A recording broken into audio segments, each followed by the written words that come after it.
Alors, bonsoir tout le monde et bienvenue à la séance du Conseil municipal de la Ville de Saint-Marc-des-Carrières du mardi 9 juin. Maintenant, les séances sont les mardis, les deuxièmes mardis de chaque mois. Donc, tous les conseillers sont présents physiquement. Notre première rencontre depuis longtemps. Donc, on va commencer la séance. On va commencer en disant que le décret a prolongé encore l'état d'urgence jusqu'au 10 juin 2020. Donc, nous tenons nos séances à huis clos. Donc, j'ai besoin de quelqu'un pour proposer, s'il vous plaît. Francis Hamelin, tout le monde est d'accord?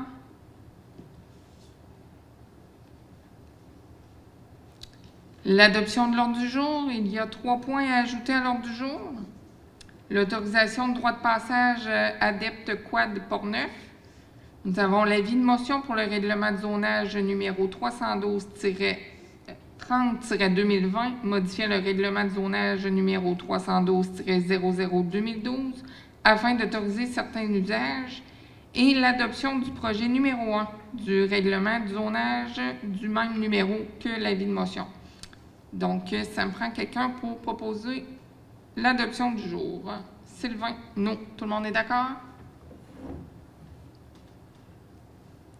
Présentation et dépôt du rapport financier consolidé et rapport de l'auditeur exercice financier 2019 et du tableau annuel de suivi des excédents affectés et non affectés. Je vais inviter Mme Isabelle Denis du bureau de comptable agréé Bédard et Guilbeault qui va faire la présentation du rapport.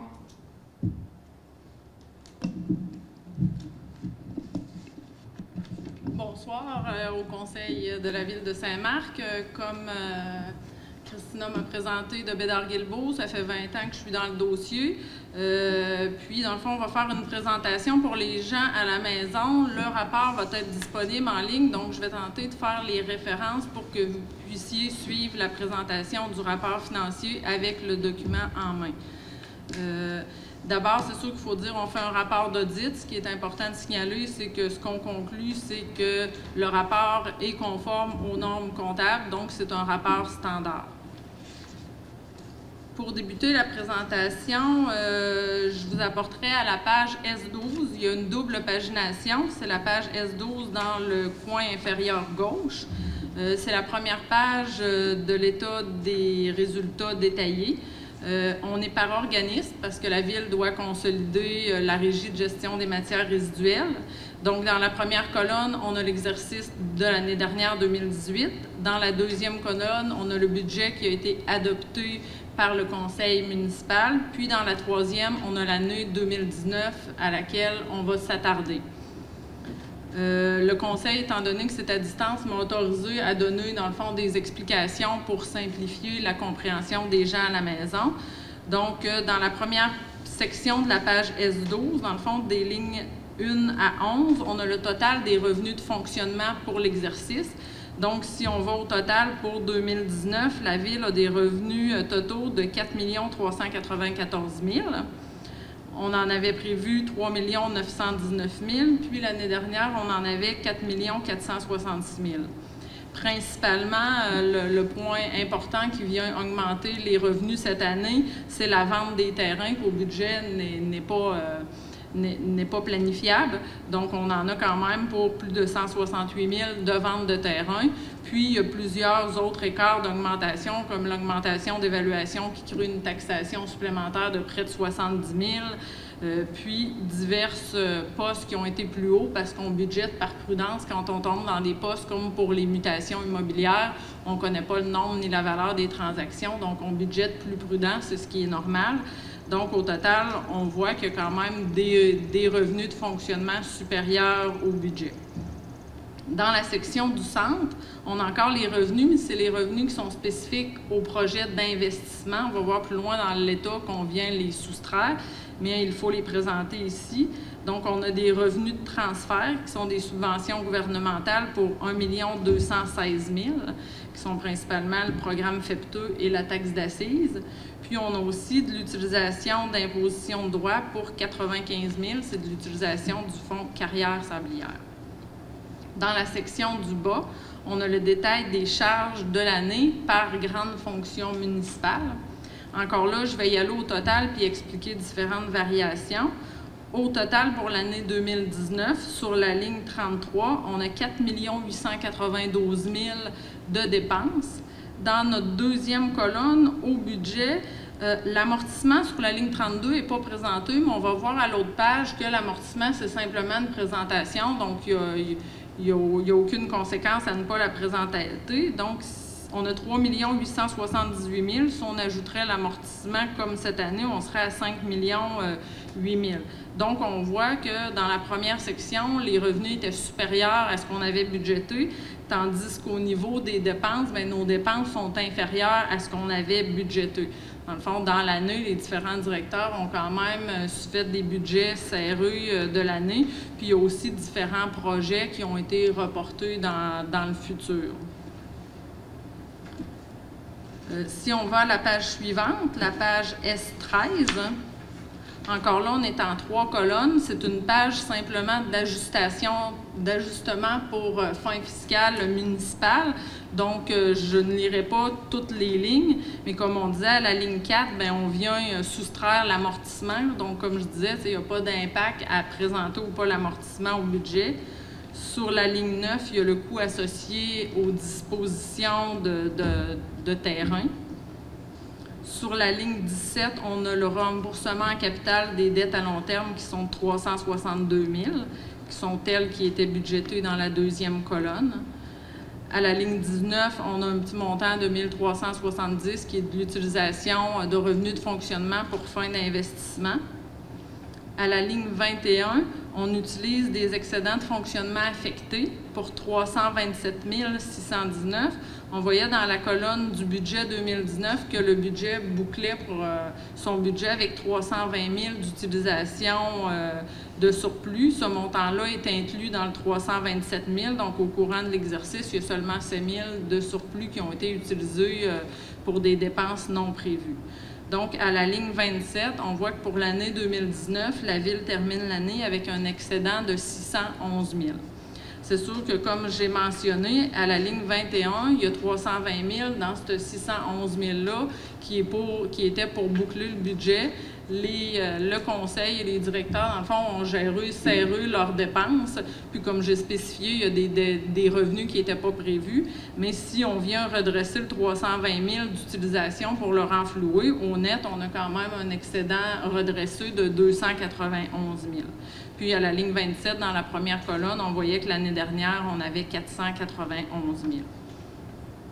Donc, ça fait le tour de l'état d'activité de fonctionnement. À la page suivante, la page S14, c'est l'état des activités d'investissement, c'est les projets en immobilisation.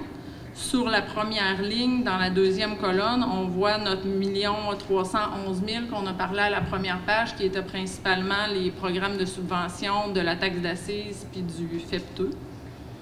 Au total, à la ligne 10 de la deuxième colonne, on voit qu'en immobilisation, dans l'année 2019, la Ville a investi pour 1 768 000, principalement pour le centre communautaire, la rue Saint-Narcisse de la station. Puis, à la ligne 11, on voit qu'il y a eu des dépenses pour des propriétés destinées à la revente, donc pour du développement résidentiel. C'est des travaux préalables d'honoraires professionnels pour 86 000 $. Ensuite, si on descend dans la section des affectations, à la ligne 14, on voit qu'on a utilisé, comme on l'avait dit dans l'état de fonctionnement, 1 370 de fonctionnement pour financer de l'investissement. Et à la ligne 16, on voit qu'il y a eu de l'utilisation d'excédents de fonctionnement affectés pour 502 000. Dans le fond, c'est des utilisations principalement pour la rue Saint-Narcisse et de la station, ainsi que les dépenses pour le nouveau développement. Au niveau des excédents d'investissement, on termine l'année avec un déficit de 40 130, ce qui est normal quand on a des projets en cours, que l'année ne se termine pas, c'est qu'on a des dépenses à financer en fin d'exercice. C'est ce qui fait le tour de l'excédent d'investissement à des fins fiscales. Ensuite, si on va à la page suivante, la page S15, c'est l'état de la situation financière, dans le fond, qu'on peut comparer au bilan pour une société. Je ne ferai pas le tour de tous les postes. Dans le fond, je vais vous indiquer les postes que je juge importants. Dans la première section, au niveau des actifs financiers, on a les débiteurs sur la ligne 2.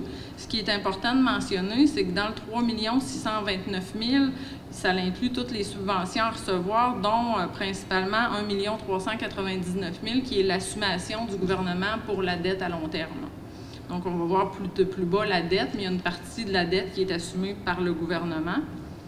Ensuite, sur la ligne 12, on a les revenus reportés pour 309 729. Dans le fond, je stipule cette ligne-là parce que quand on va faire tout à l'heure le tableau détaillé des excédents, bien, on va parler des fonds carrière sablière. Donc, dans le 309 000, il y a 305 648 de fonds carrière sablière que la Ville a disponible pour des projets en investissement en voirie. Sur la ligne 13, on a la dette à long terme de la Ville pour 6 186 000. Puis, j'avais mentionné qu'à la ligne 2, il y avait 1 399 000 qui est une assumation de la dette par le gouvernement. Donc, ce qui est important de stipuler, c'est que la dette nette de la Ville est de 4 803 000, l'endettement net de la Ville. Puis, à la ligne 17, on voit quand même que c'est considérable. Au niveau des immobilisations sur la ligne 17, on voit que la Ville a pour 27 596 000 d'immobilisation nette de l'amortissement qui a été pris au cours des années. Donc, pour une dette nette de 4 800 000, on a 27 000 d'immobilisation.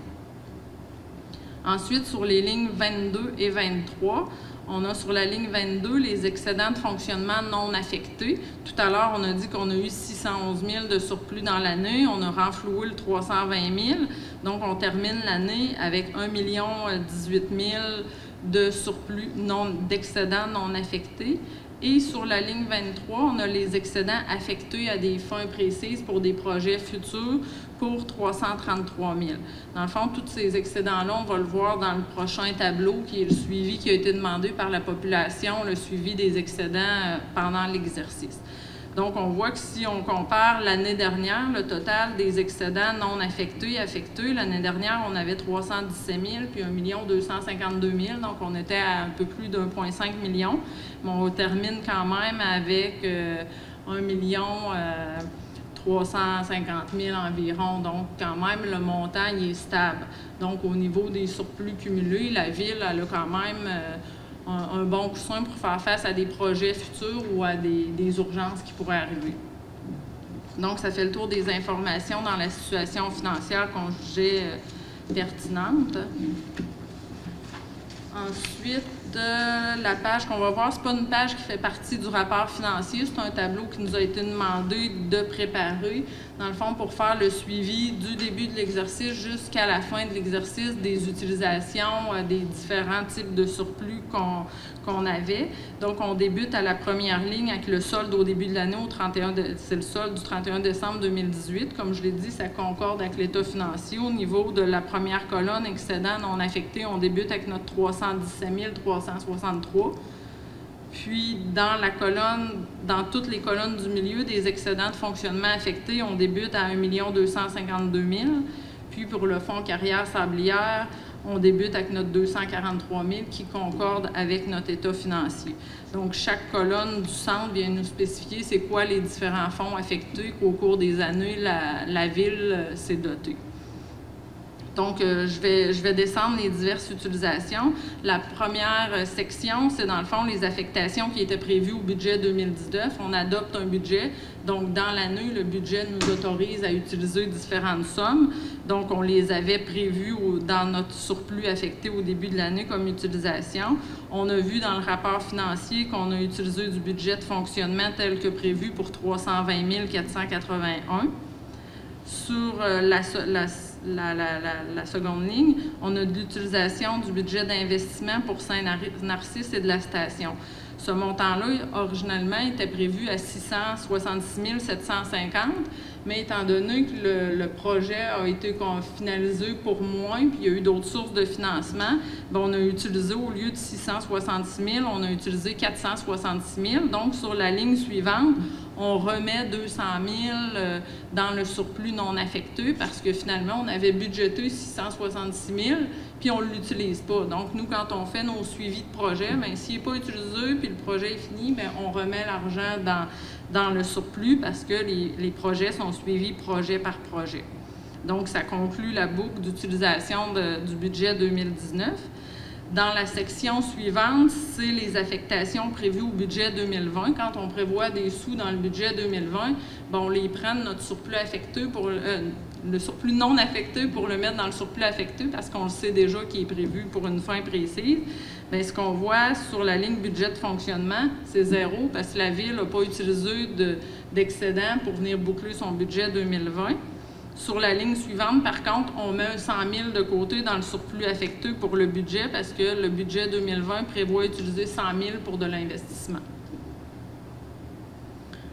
Ensuite, si on continue, on a une résolution qui nous disait bien, quand il y a des ventes de terrain de développement résidentiel, bien, de mettre l'excédent de côté. Mais là, on voit que pour cette année, c'est 0 parce qu'il n'y a pas eu de vente de terrain résidentiel touché par cette résolution-là d'affectation. Par contre, sur la ligne suivante, à l'inverse, bien, la résolution vient nous dire bien, si on a de l'investissement en développement résidentiel, bien, on utilise notre surplus prévu pour ça, pour financer les dépenses. Donc, on voit que pendant l'exercice, on a financé 76 589 de dépenses d'investissement avec notre fonds réservé au développement résidentiel. Sur la ligne suivante, encore, on parlait du développement résidentiel, mais on a du développement industriel qui est le même principe. C'est que si on a des ventes, bien, on vient mettre de côté l'argent, le surplus de la vente dans un excédent affecté.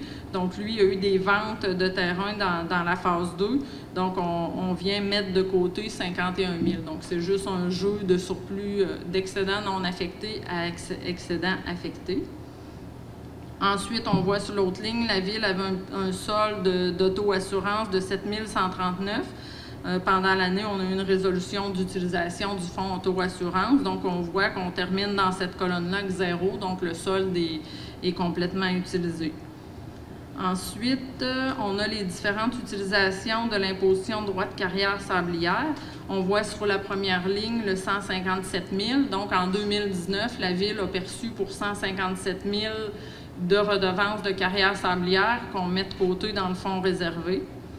Sur la ligne suivante, on avait une résolution qui venait utiliser 243 000 pour boucler l'investissement de la rue de la Station et Saint-Narcisse pour 243 000. Donc, on vient l'utiliser. C'est notre solde d'ouverture qu'on avait prévu utiliser.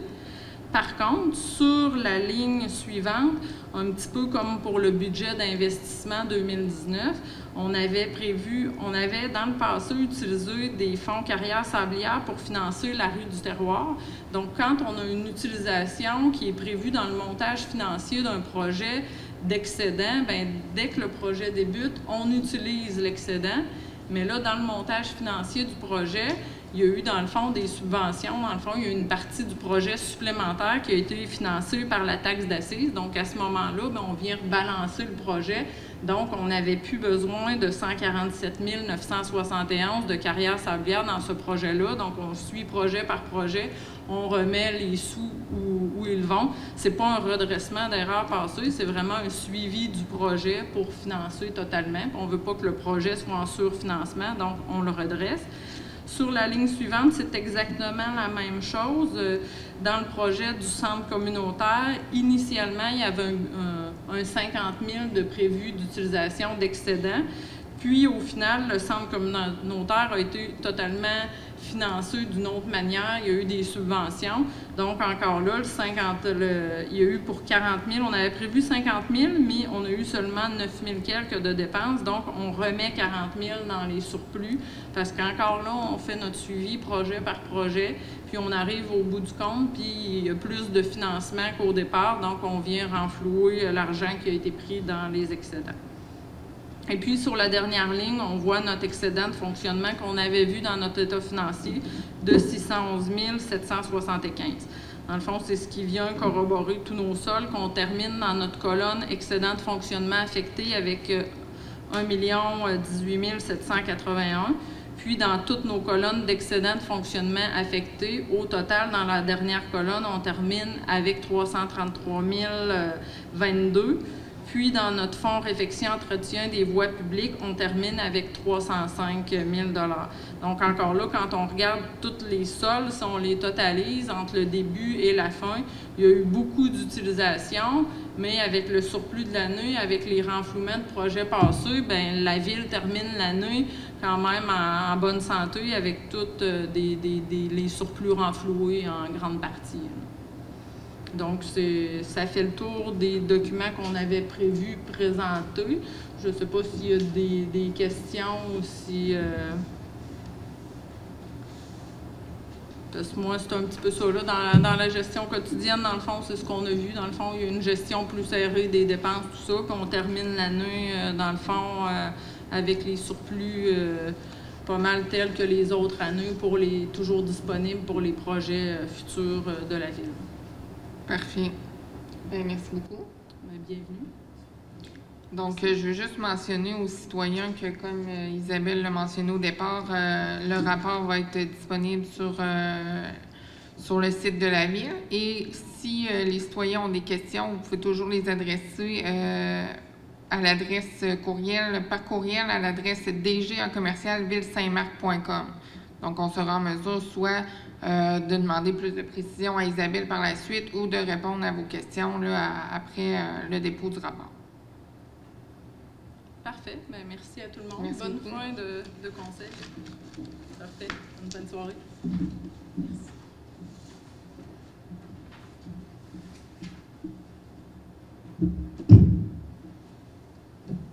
Merci.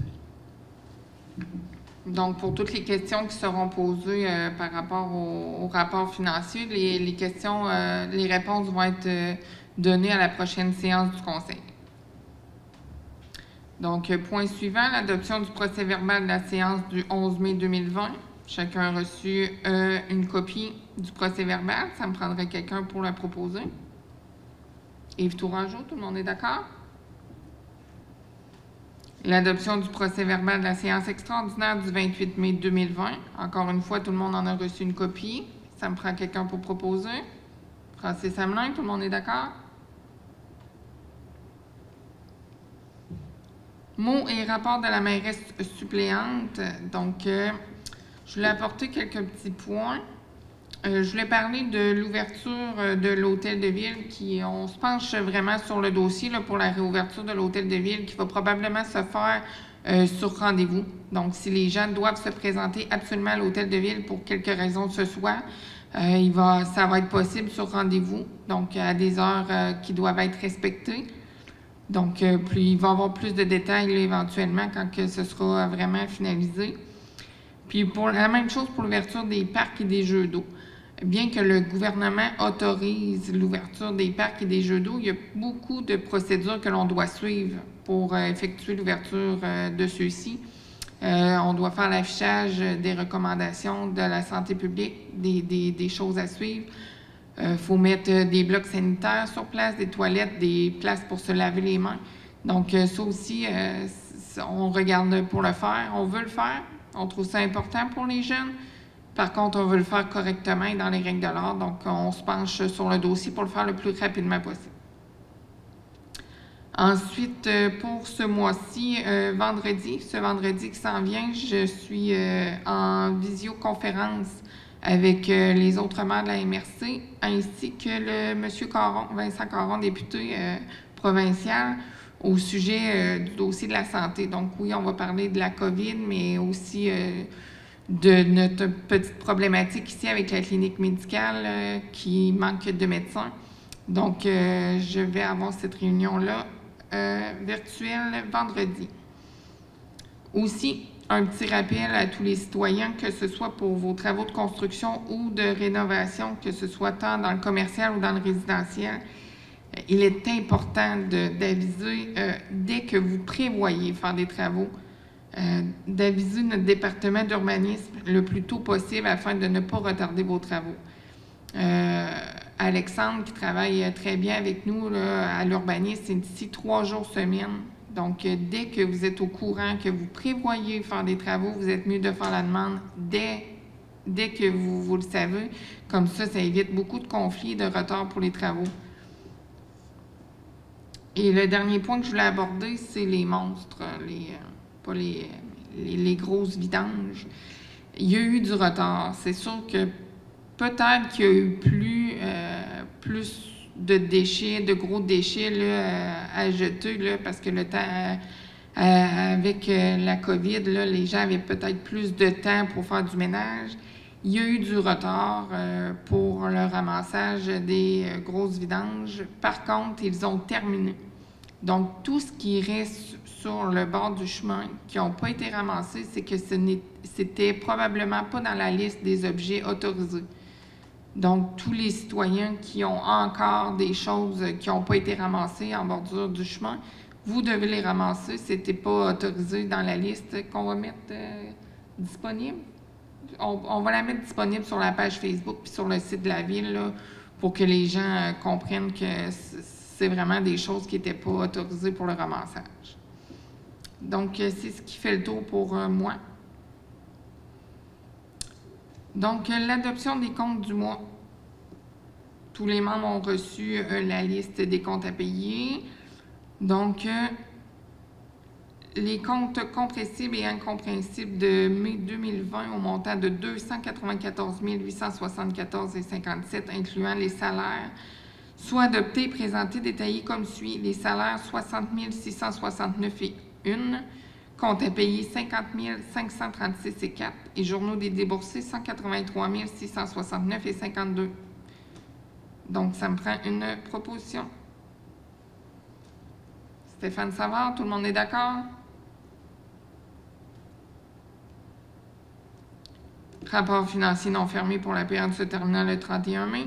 Donc, tout le monde a eu une copie. C'est seulement un dépôt, donc on n'a pas à faire de proposition.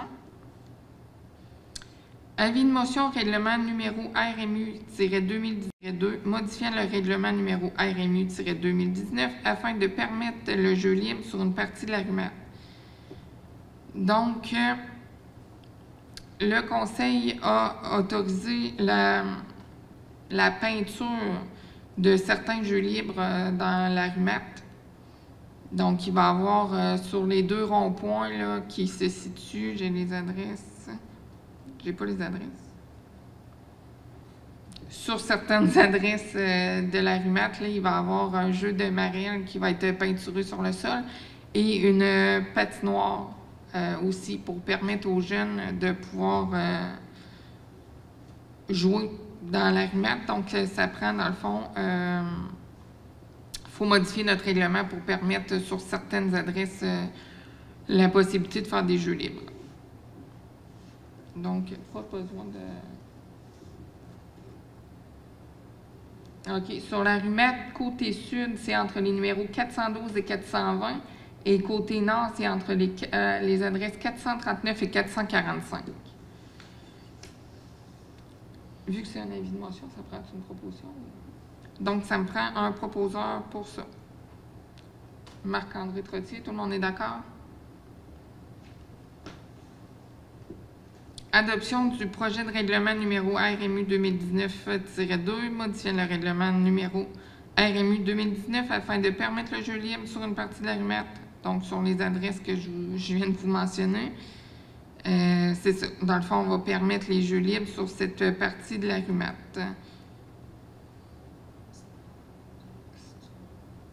Ça me prend un proposeur. Marc-André Trottier. Tout le monde est d'accord? Ajustement salarial des sauveteurs et moniteurs de la piscine. Le Conseil s'est penché suite à la construction de la nouvelle piscine à Donnacona, ainsi que celle qui est à Pont-Rouge, qui est déjà ouverte. On s'est penché sur l'écart des salaires entre nos sauveteurs et moniteurs et ceux de Pont-Rouge et qui vont être aussi les mêmes pour ceux de Donnacona. Étant donné que la différence des salaires était assez grande à notre jugement pour que nos sauveteurs et moniteurs décident d'aller travailler à Donnacona ou à Pont-Rouge dans le but de les conserver, de les garder ici puis de conserver le plus de moniteurs et sauveteurs possible pour nos cours à la piscine, nous avons réajusté les salaires de nos sauveteurs et moniteurs. Donc, le conseil a ajusté les échelons salariales des moniteurs et sauveteurs à la piscine en offrant 1 $ de moins que les salaires offerts pour les mêmes postes à Pont-Rouge. Donc, ça me prend un proposant. Sylvain Hainaut, est-ce que tout le monde est d'accord? Embauche des monitrices moniteurs et d'une coordonnatrice 40 jours 2020. Considérant les recommandations du comité de sélection pour l'embauche de monitrices moniteurs et coordonnatrices au camp de jour, la Ville procède à l'engagement des moniteurs pour le camp de jour du 22 juin au 7 août 2020. Donc, la coordonnatrice, Mégane Boulet-Gignac, qui est déjà en place depuis l'année dernière, qui est là pour 10 semaines, Tia Surette, qui est là pour 7 semaines, qui est monitrice, Fanny Lachance, monitrice 7 semaines aussi, Raphaël Hamelin, qui est moniteur, qui est là pour 7 semaines, Anne-Sophie Boucher, qui est monitrice, qui est là pour 7 semaines, Alexis Boulet-Gignac, qui est moniteur, qui est là pour 7 semaines, Jacob Hamelin, moniteur pour 7 semaines, Justine Hamelin, monitrice pour 7 semaines, et Jade Garrier-Prix, monitrice pour 7 semaines. Donc, que la coordonnatrice, les monitrices et moniteurs soient payés selon les échelons salariaux s'appliquant aux employés du camp de jour, ça prend un proposeur. Francis Hamelin, est-ce que tout le monde est d'accord? CIMA Plus, réaménagement d'une desserte ferroviaire, travaux supplémentaires.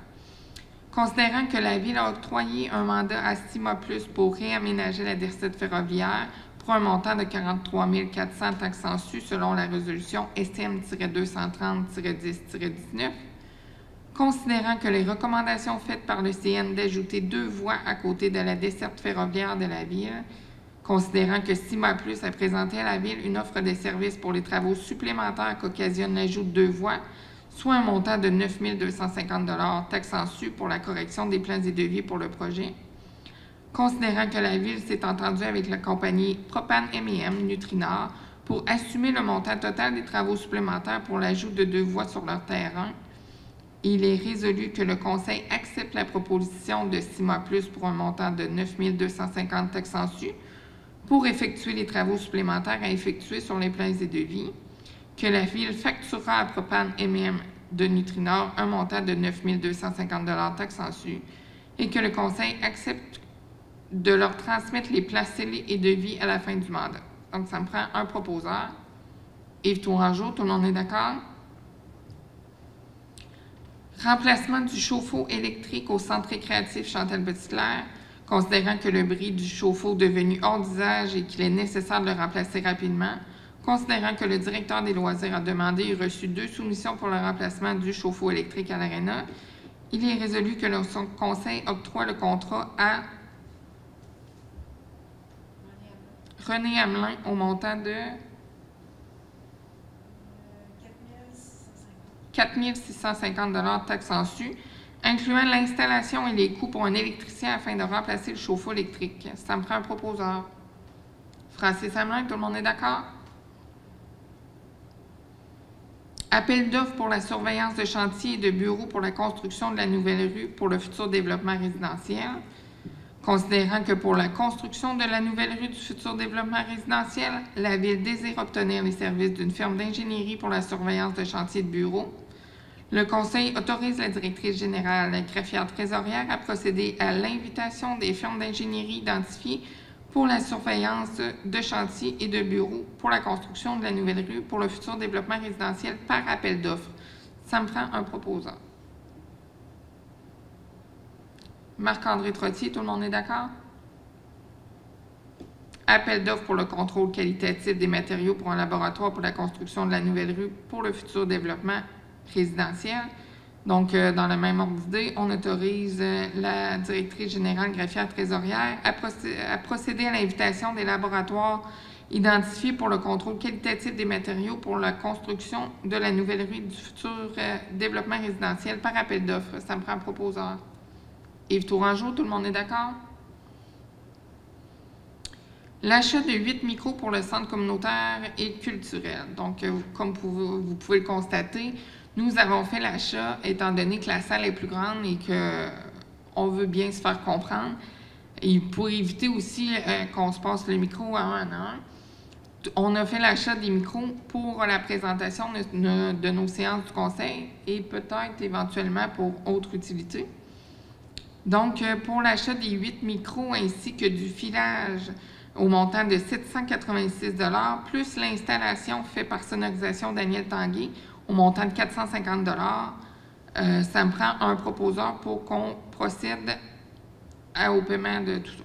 Marc-André Trottier, tout le monde est d'accord? Soumission entretien de terrain de tennis, considérant que la Ville procède annuellement à l'entretien du terrain de tennis, considérant qu'en 2018 et en 2019, l'entretien du terrain de tennis n'a pas été fait compte tenu qu'il y avait été budgété de refaire la surface et que le projet a été annulé, considérant que 2 soumissions ont été demandées auprès de compagnies spécialisées dans ce type d'ouvrage, le Conseil retient les services de Carpel Surface au montant de 1 000 $ taxes en su pour l'entretien du terrain de tennis pour l'année 2020. Ça me prend un proposant. Sylvain Hinault. Tout le monde est d'accord? L'achat d'équipements et d'un ami de pompier pour le service incendie, considérant la demande du directeur du service incendie de procéder à l'achat suivant. Boyau, lien avec le récepteur véhiculaire et un habit de combat, considérant que ces achats sont déjà prévus au budget et considérant que des soumissions ont été demandées auprès de divers fournisseurs et analysées par le directeur des services incendie. Le Conseil autorise des achats suivants. 7 longueurs de boyaux auprès de la compagnie L'Arsenal au montant de 1 589 taxes en su. Lien pour récepteur véhiculaire auprès de Novicom au montant de 1 327,55 taxes en su. Et l'habit de combat auprès d'Aérofeu au montant de 1 827,85 taxes en su. Donc, le Conseil autorise le paiement de ces factures après validation. Ça me prend un proposeur. Sylvain Hinault, tout le monde est d'accord? Facture réparation majeure sur le camion 10 roues Centre mécanique AGH, considérant qu'en vue de l'inspection annuelle du camion 10 roues de la Ville à l'automne 2020, considérant qu'il y avait lieu de faire effectuer rapidement des réparations majeures et mineures sur ce dit véhicule, le Conseil autorise le paiement de la facture au montant de 5 694,30 taxes en su au Centre mécanique AGH pour les réparations majeures et mineures sur le camion 10 roues. Ça me prend un proposant. Francis Hamelin, tout le monde est d'accord? Donc, les points ajoutés. J'ai dû sauter ça, hein? Sur le mot du maire, j'aurais dû parler aussi du rapport du maire pour la situation financière de l'année 2019. Je m'en excuse. Donc, le rapport du maire va être distribué par la poste à tous les citoyens de Saint-Marc.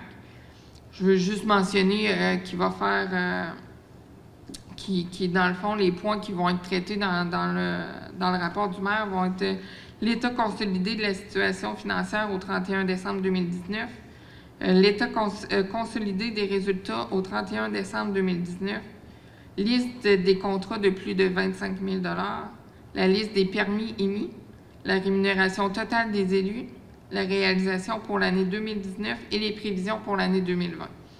Je tiens également à mentionner que j'ai signé le rapport du maire, mais étant donné que c'est pas moi qui étais en poste comme maire en 2019, c'est quand même le reflet du travail de M. Denis ainsi que du conseil pour l'année 2019. Donc, les 3 points qui étaient ajoutés à l'ordre du jour, l'autorisation de droit de passage adepte quad de Portneuf, la demande de passage d'adepte quad Portneuf sur le terrain municipal situé à l'intersection de la route 354 et de la route principale, collectrice à Saint-Albin et durant toute l'année. Donc, c'est une résolution qu'on devrait faire, qui va se renouveler automatiquement à chaque année. Donc, c'est une demande qui est faite déjà depuis plusieurs années. Donc, le Conseil, dans le fond, accepte d'accorder le droit de passage annuellement à ADEPT Quad Portneuf et ce, conditionnellement à ce que toutes les réglementations, tant municipales que provinciales, soient respectées et, s'il y a lieu, la pose d'une barrière empêchant le passage vers le bassin numéro 8. Donc, ça me prend un proposeur.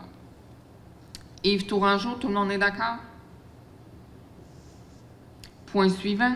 Avis de motion, règlement de zonage numéro 312-30-2020, modifiant le règlement de zonage numéro 312-00-2012 afin d'autoriser certains usages. Donc, on donne l'avis qu'il sera présenté pour adoption lors d'une prochaine séance le règlement de zonage mentionné, modifier l'autre règlement de zonage afin d'autoriser certains usages. Donc, chacun des membres du conseil a reçu une copie. Donc, on est dispensé d'en faire la lecture. Ça me prendra un proposeur, s'il vous plaît.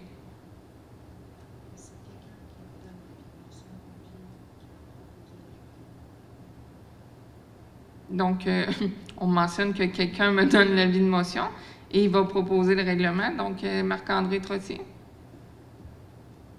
Donc, l'adoption du projet numéro 1 du règlement de zonage qui est mentionné au point précédent pour l'avis de motion. Donc, que le conseil adopte le projet numéro 1 du règlement de zonage mentionné tout à l'heure afin d'autoriser certains usages. Je lis les considérants.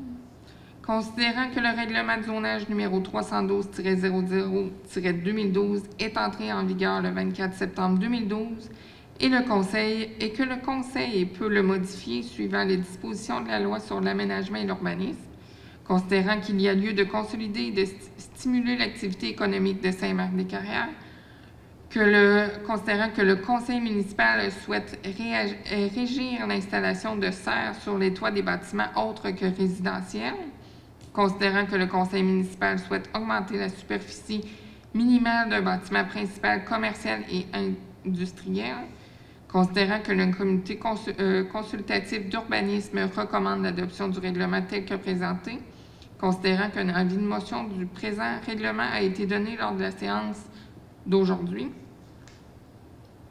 Donc, ça me prend un proposeur, qui est Marc-André Trottier en principe. Marc-André Trottier, tout le monde est d'accord? Parfait, c'est ce qui met fin à l'ordre du jour qui était prévu. Est-ce que vous avez des questions?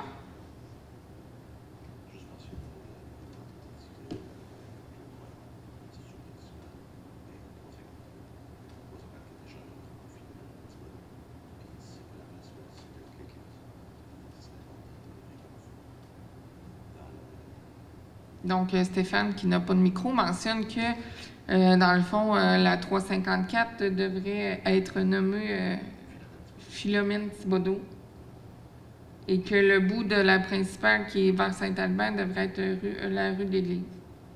C'est ça? On va faire une vérification là, officieusement, là, parce que c'est la principale quand c'est à Saint-Marc-des-Carrières, mais ça change de nom quand on devient à Saint-Albin. Donc, on va faire la vérification et corriger au besoin. Est-ce qu'il y avait d'autres questions? Donc, c'est ce qui termine notre séance du 9 juin. Ça me prend quelqu'un pour la levée de l'Assemblée. Sylvain Hénaud, tout le monde est d'accord? Parfait, merci. Bonne soirée.